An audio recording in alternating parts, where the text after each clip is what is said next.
Hello students, last class में हमने discuss किया था, हमने 4 सॉल्ट्स को डिस्कस कर लिया था। आज के क्लास में हम बाकी के सॉल्ट्स की डिस्कशन करेंगे। तो बच्चों स्टार्ट करते हैं हम वॉशिंग सोडा। ठीक है, अब हमारे सिर्फ 2 सॉल्ट्स रह गए हैं, एक तो वॉशिंग सोडा और एक प्लास्टर ऑफ पेरिस। तो आओ अब हम स्टार्ट करते हैं वॉशिंग सोडा।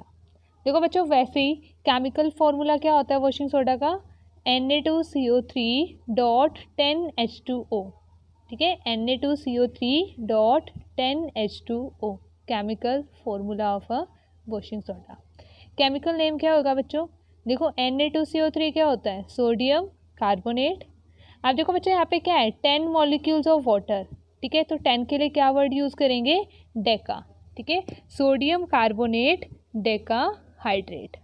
कॉमन नेम क्या है बच्चों इसका, common name as usual washing soda. ठीक है, तो आपको ये चीज़ें ये पता होनी चाहिए, जैसे हम हर एक सॉल्ट के बारे में हमने डिस्कस की है। Chemical formula, chemical name, common name, method of preparation and then uses. ठीक है, अब देखो बच्चों यहाँ पे जो ये 10 मॉलिक्यूल्स ऑफ वाटर है ना, ये स्ट्रॉन्गली बॉन्डेड नहीं है। यहाँ पे जो 10 मॉलिक्यूल्स ऑफ वाटर है, they are attached with sodium carbonate, anhydrous sodium carbonate loosely. ठीक है, तो जो ये वाटर मॉलिक्यूल्स हैं ये लूजली अटैच होते हैं इस मॉलिक्यूल के साथ। इन्हें हम क्या कहते हैं बच्चों, वाटर ऑफ क्रिस्टलाइजेशन। तो देखो क्या लिखा हमने, in washing soda water molecules are not free but they are attach to the molecules of sodium carbonate. ठीक है, कि वॉशिंग सोडा वाटर मॉलिक्यूल में जो आपके पास वाटर मॉलिक्यूल्स फ्री नहीं होते, ये किससे अटैच होते हैं, they are attach to the molecule of sodium carbonate. Okay, उसके बाद है बच्चों water of crystallization. Water of crystallization क्या होंगे, the fix number of water molecules that are present in combination with one molecule of a salt is called water of crystallization. अब देखो बच्चों, जो ये वाटर ऑफ क्रिस्टलाइजेशन हमारे पास क्या होता है, कहता है कि हमारे पास एक मॉलिक्यूल, एक एनहाइड्रस मॉलिक्यूल के साथ जितने मॉलिक्यूल वाटर के अटैच्ड होते हैं उसे हम क्या कहते हैं बच्चों, वाटर ऑफ क्रिस्टलाइजेशन। देखो यहाँ पे दोबारा से डेफिनेशन पढ़ते हैं, the fix number of water molecules that is here 10 that are present in combination with one molecule of a salt. ये क्या है बच्चों, वन मॉलिक्यूल है सोडियम कार्बोनेट का। ठीक है, तो हम इसे क्या कहेंगे, water of crystallization. In case of washing soda, how many water of crystallization are present, 10 molecules of crystallization are present, water of crystallisation. ठीक है, उसके बाद है बच्चों हमारे पास method of preparation. Method of preparation कि हमें सोडियम कार्बोनेट, ठीक है, इसे कैसे प्रिपेयर करना है। देखो सिंपल सी चीज़ है, मुझे ये बनाना है Na2CO3.10H2O। अगर मेरे पास ये एनहाइड्रस सोडियम कार्बोनेट हो जाए बच्चे, ठीक है, और मैं उसमें वाटर मॉलिक्यूल्स की एडिशन कर दूँ, तो मेरे पास क्या बन जाएगा, वॉशिंग सोडा बन जाएगा। बिल्कुल सही बात है।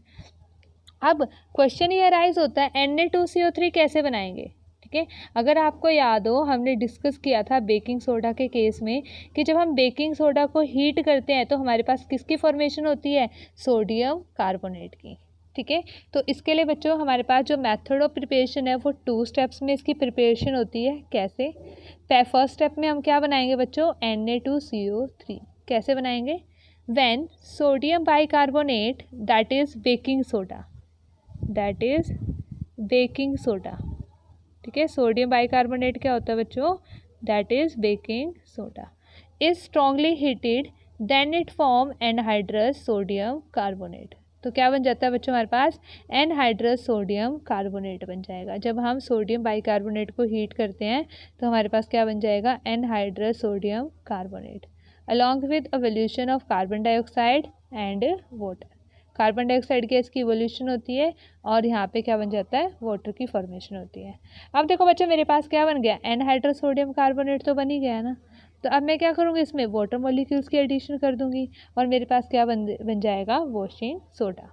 When anhydrous sodium carbonate is dissolved in water then hydrous sodium carbonate is formed. ठीक है बच्चों, तो इसमें क्या कहा हमने, पहले हमने क्या बनाया, एनहाइड्रस सोडियम कार्बोनेट, उसके बाद वाटर मॉलिक्यूल की एडिशन की। ठीक है, वाटर में डिसॉल्व कर दिया तो हमारे पास क्या बन जाएगा बच्चों, वॉशिंग सोडा। ठीक है। अब बच्चों इसके बाद हम करते हैं इसके यूजेस ऑफ वॉशिंग सोडा। ठीक है, इसके यूज़ क्या होते हैं बच्चों? It is used for removing permanent hardness of water. इसे हम यूज़ करते हैं परमानेंट हार्डनेस ऑफ वाटर को रिमूव करने के लिए। देखो बच्चों, वॉशिंग सोडा होता है, जैसे डिटर्जेंट होता है ना, डिटर्जेंट बनता है तो उसमें वॉशिंग सोडा का यूज़ किया जाता है। अब देखो हमारे पास, हम एज यूजल क्लॉथ की वॉशिंग के लिए हम डिटर्जेंट यूज़ करते हैं, सर्फ यूज़ करते हैं ना घरों में। ठीक है, कभी भी हम सॉप सोल्यूशन यूज़ नहीं करते, मतलब सॉप यूज़ नहीं करते, क्योंकि सॉप सोल्यूशन से क्या होता है बच्चे कि हमारे पास जो हार्ड वाटर होता है वो सॉप के साथ लेदर फॉर्मेशन नहीं करता। लेदर फॉर्मेशन का मतलब क्या है बच्चों? झाग बनना। ठीक है, उसके साथ झाग नहीं बनेगी, पर जो सॉफ्ट वाटर है उसमें लेदर क्या हो जाएगी? आसानी से फॉर्म हो जाती है। देखो हार्ड वाटर क्या होता है? No lather formation with soap will takes place, and soft water lather formation will takes place with shop.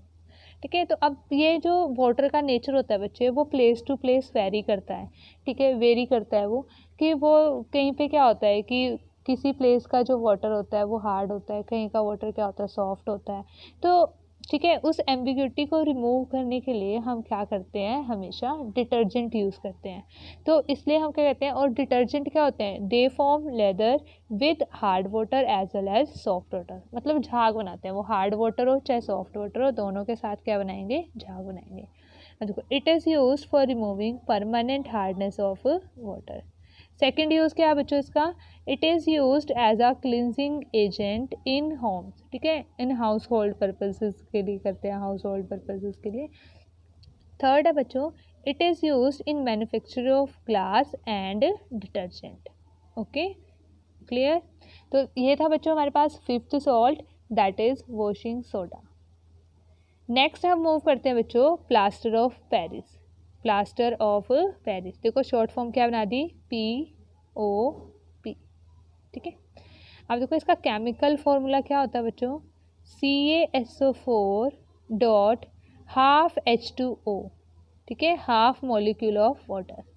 अब देखो बच्चों, इसको ना कई बार ऐसे भी लिखा होता है, अगर मुझे इस हाफ मॉलिक्यूल ऑफ वाटर को मुझे डबल करना है, 1 बनाना है, मतलब मैं यहाँ से फ्रैक्शन रिमूव करना चाहती हूँ, तो मैं इसको 1 बनाऊँगी, तो इसको मुझे क्या करना पड़ेगा बच्चों? डबल करना पड़ेगा। तो यहाँ पे क्या लिख दिया? CaSO4 whole twice dot H2O।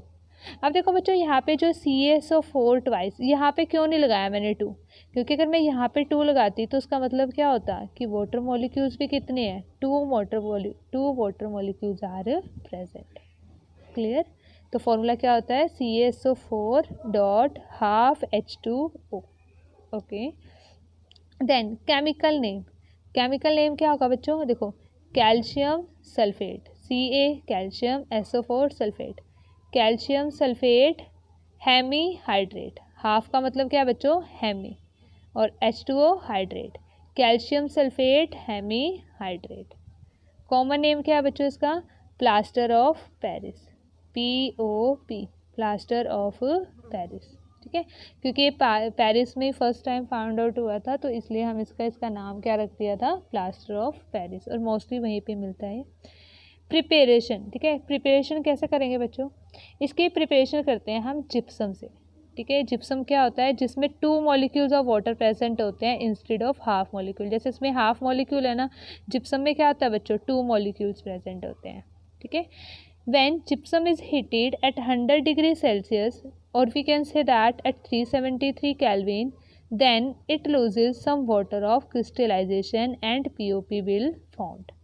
देखो बच्चों, इसका मतलब क्या है? ये चीज़ आपको इंपॉर्टेंट याद होनी चाहिए। 100 डिग्री सेल्सियस यहाँ पे आपको लर्न होना चाहिए। अगर ये लर्न नहीं है, ये टेम्परेचर नहीं लिखा, तो अगर आपने प्रोडक्ट और रिएक्टेंट भी ठीक लिखे हैं तब भी आपको इसके मार्क्स नहीं मिलेंगे।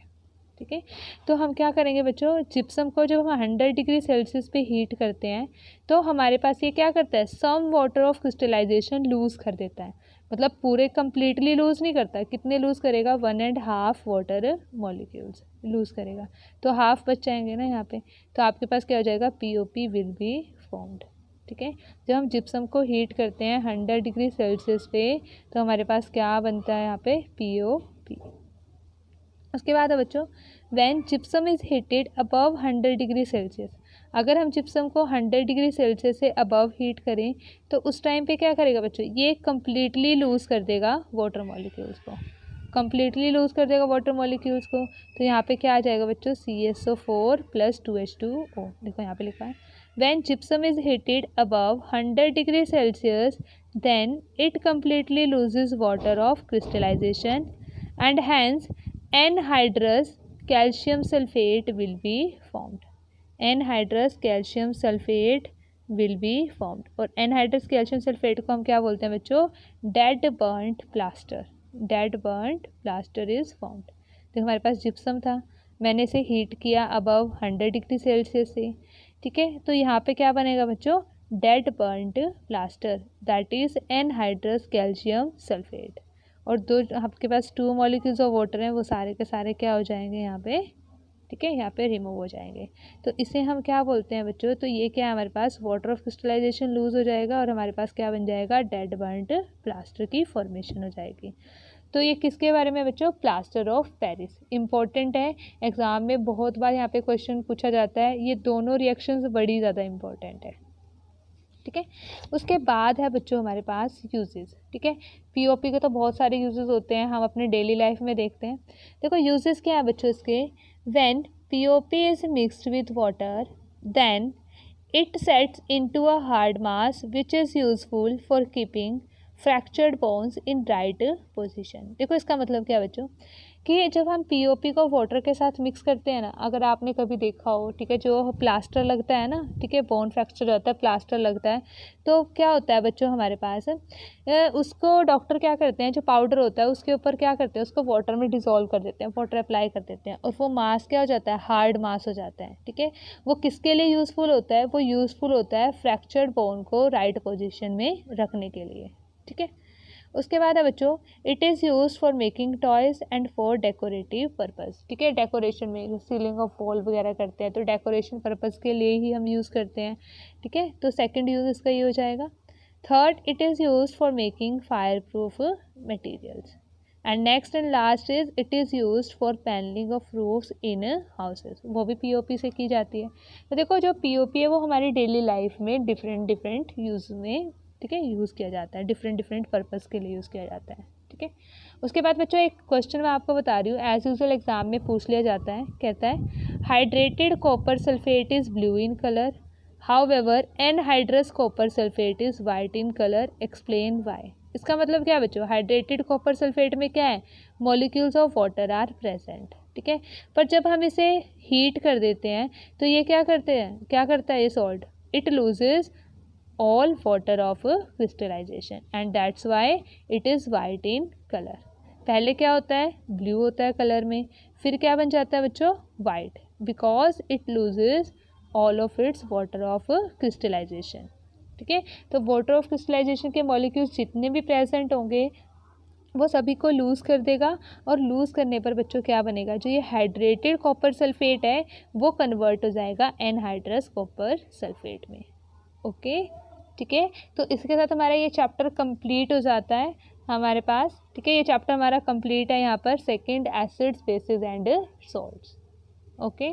तो अब मिलते हैं फिर हम न्यू चैप्टर के साथ, ठीक है, नेक्स्ट क्लास में।